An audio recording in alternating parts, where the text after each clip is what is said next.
Hello and welcome back to my channel, Reality Reads. We are going to be doing another Traitors thoughts and somewhat kind of recap on today's video, so let's dive in.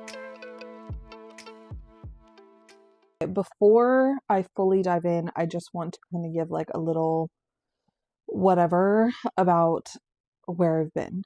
And because I haven't posted on here for a while, and one of my goals for 2026 was to be really consistent over here. The thing is, I do all of my filming on my phone because I am not allowing myself to really invest a lot of money into like camera equipment and different things like that until I see more like solid growth and potential over here on YouTube. And my phone bit the dust. It what like out of nowhere, honestly, and it had to be fully plugged in to a charger in order to be on. And so I did that for a couple of weeks, and like literally I could maybe get a TikTok kind of video filmed if I talked really quickly, or if I like didn't use a mic and just had it plugged into the charger. It was just a whole mess. And so finally we did go get new phones. We actually got, because I just didn't want to spend money. I had had that same phone forever. We had them all paid off. Like it was, something that we did, an expense we didn't have to worry about or budget in. And then we got an email saying that we had like met our 5-year anniversary with our cell phone company, and they were offering us a free like trade-in deal. So I was like, let's go get new phones because we actually need them. And when we went to the phone place to trade in the phone, the lady took my phone and she was like, "Oh, yeah, you need a new phone. Your phone is like literally about to explode." And I was like, "It's about to what?" And she was like, "Yeah, your phone is like swollen," which I had told, like I had told him that like my phone felt different. It felt weird on the screen. And she was like, "Yeah, your battery has like exploded inside of your phone." And I was like, "Oh, okay, well, glad we're here because I don't want to deal with that." So now I have a new phone.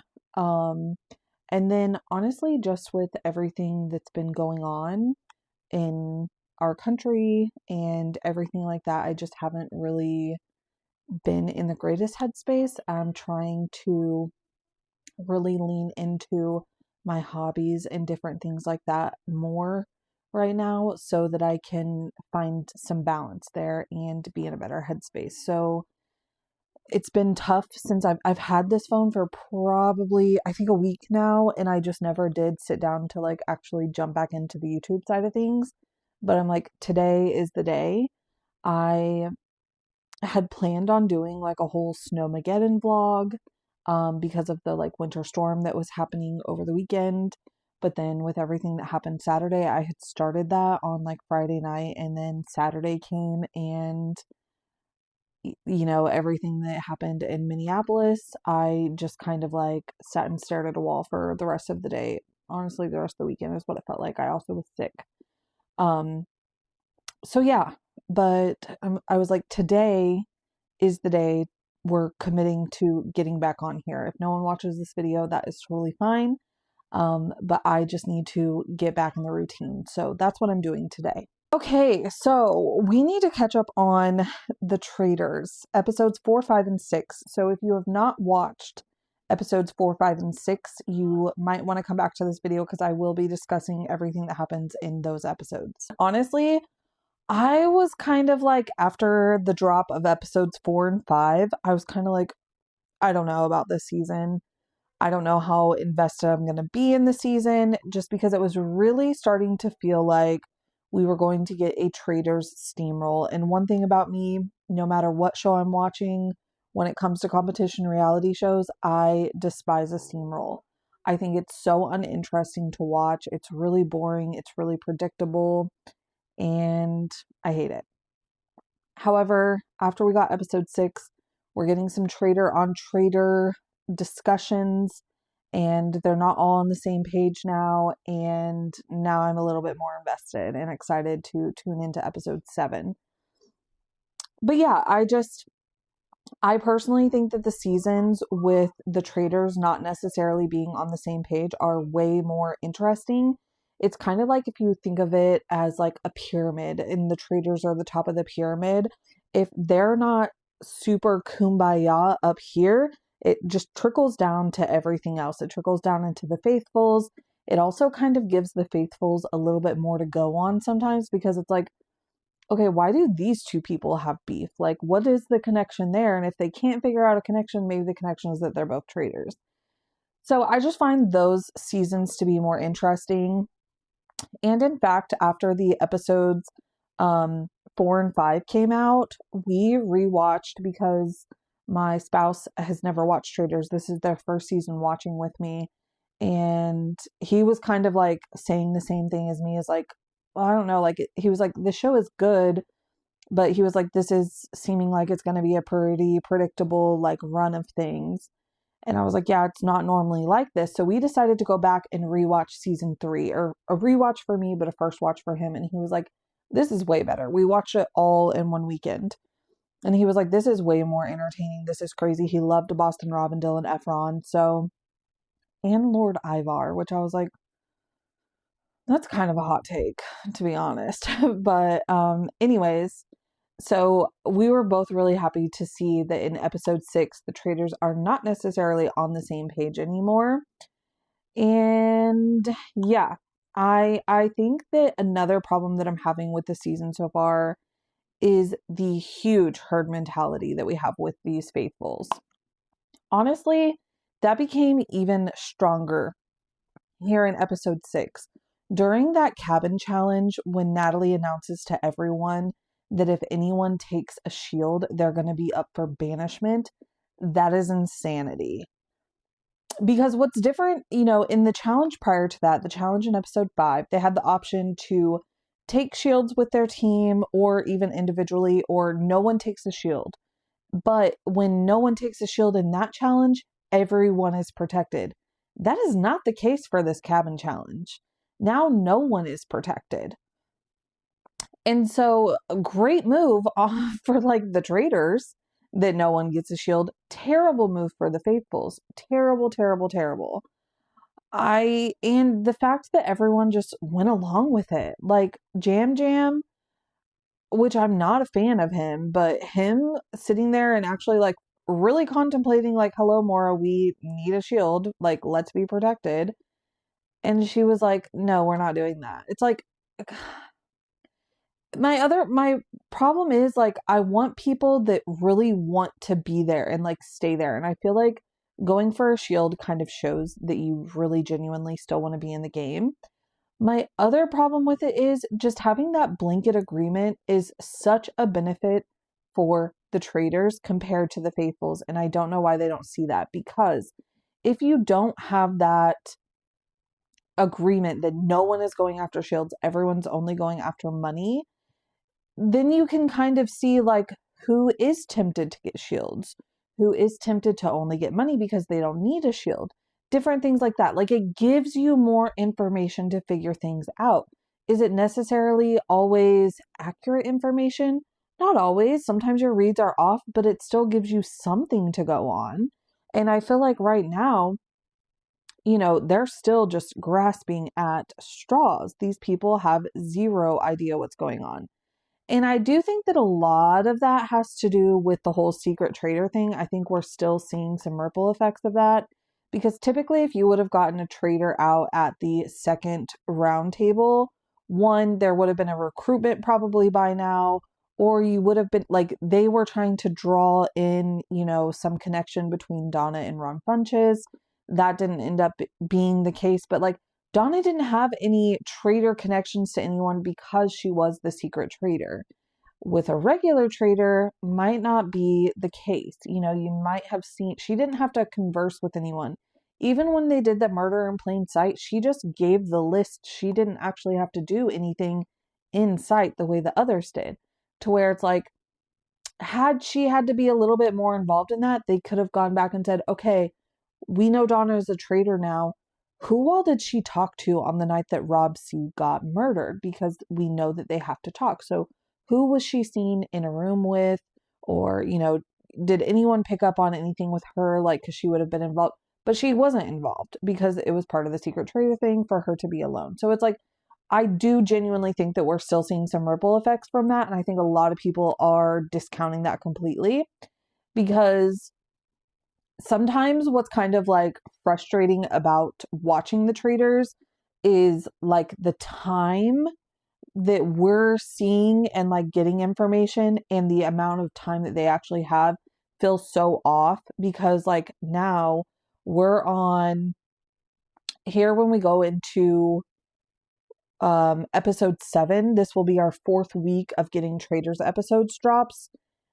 The full thing of Traitors takes 3 weeks.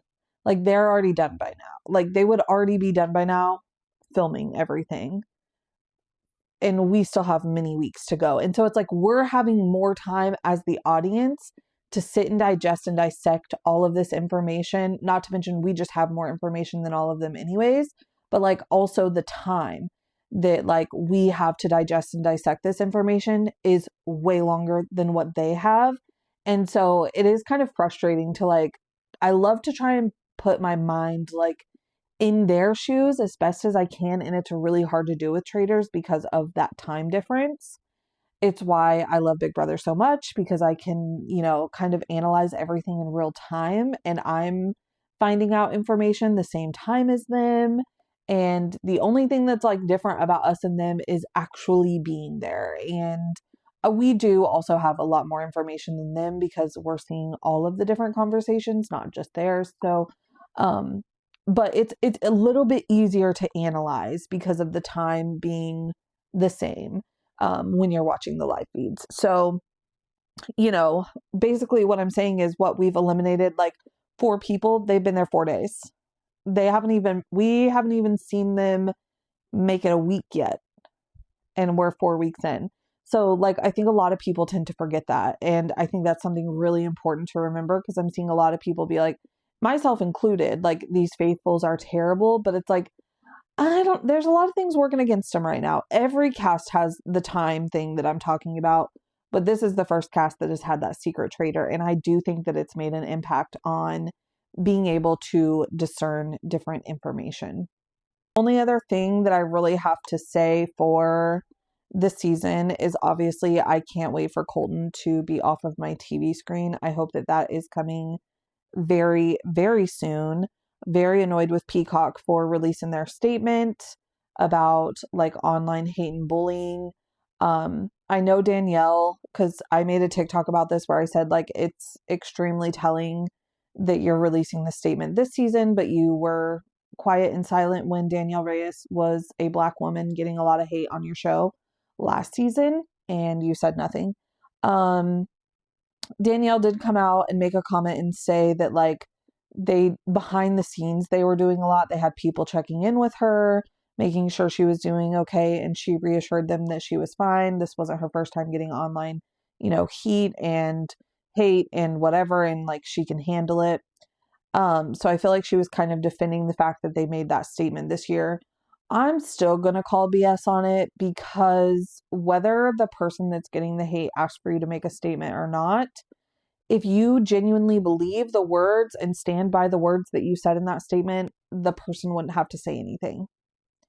It wouldn't be like their choice. It would just be like, hey, we as the Traitors, I think I said Peacock made a statement. It wasn't Peacock. It was the Traitors made a statement. And so we as the Traitors do not condone or support this kind of behavior. Shouldn't matter if the person on the receiving end like asks you to make the statement or not. Now, knowing that information, I think it's even more telling that this was about Colton, because I know I've seen some people say it was about Ron and what he has said. He has been speaking on his own about how he feels with his experience. He didn't need the Traitors. It doesn't sound like from some of the things that he said that he like has a lot of trust and like a great relationship with the Traitors production team. I'll just say that, because I think he's a little bit annoyed by some of the editing decisions that have been made and what they've chosen to show and not show. So I don't really think that he's probably like begging or expecting them to come to his defense for anything. However, can't say the same for Colton. So I think that definitely Colton is the reason that this was put out. And I mean, honestly, I don't know what else he expected going on TV, and maybe do a little bit of research on fan bases and things of that nature before you come on. But also, if you wanted to come on and try and portray this like good guy and expect to get like a Dylan Efron kind of reception, maybe don't be so aggressive and ridiculous on the show. Like, you genuinely just made a comment about holding a traitor hostage. Those are very interesting word choices given your past. But like, you chose to say that. Like, that was your decision to make. You let those words come out of your mouth. And then you don't expect people to side-eye that a little bit. I don't know. Anyways, I hope that I genuinely, going into this next episode, this is supposed to be the best episode of this whole entire franchise series, not just this season, the whole series, according to Alan. Yeah, I've been waiting for this particular episode since the summertime because of how much he has talked it up. So, I don't think it's Colton that's going to go, because Lisa's obviously the one wearing the amulet. We saw that in the preview. We saw her putting it on at the end of the episode.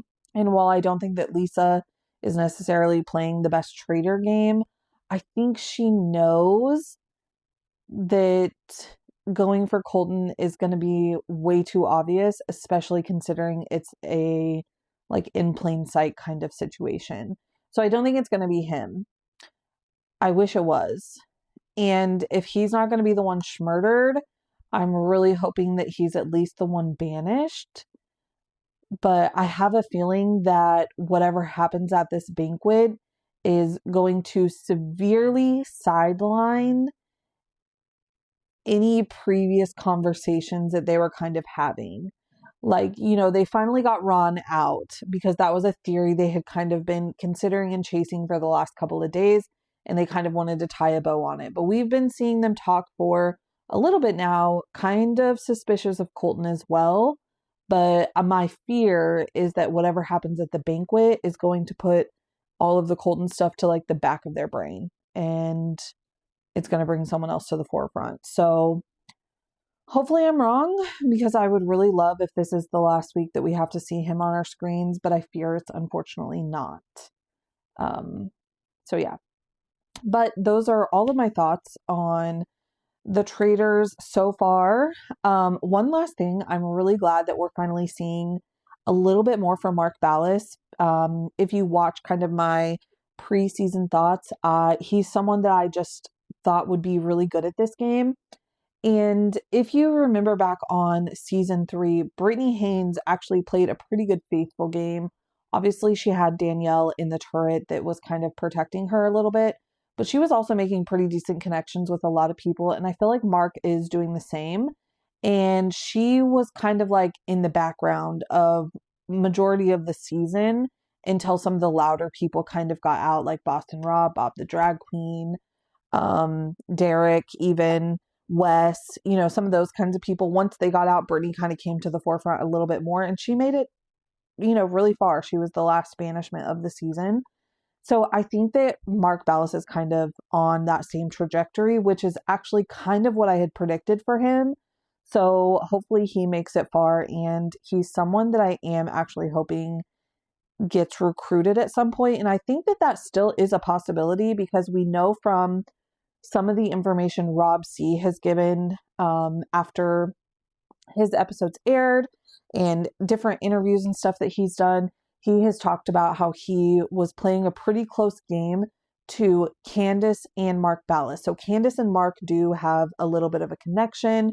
We've also seen them connect a little bit, just the two of them on social media after the season and things like that. So I think that there is still potential for my prediction of him to be a recruited traitor to come true. And I'm still just holding out hope for that. So I would be ecstatic if Lisa goes and Mark comes in to save the Traitor Day. I'm good with it. But anyways, those are all of my thoughts on the Traitors so far. Let me know your thoughts down in the comments, and I will be back with another video later.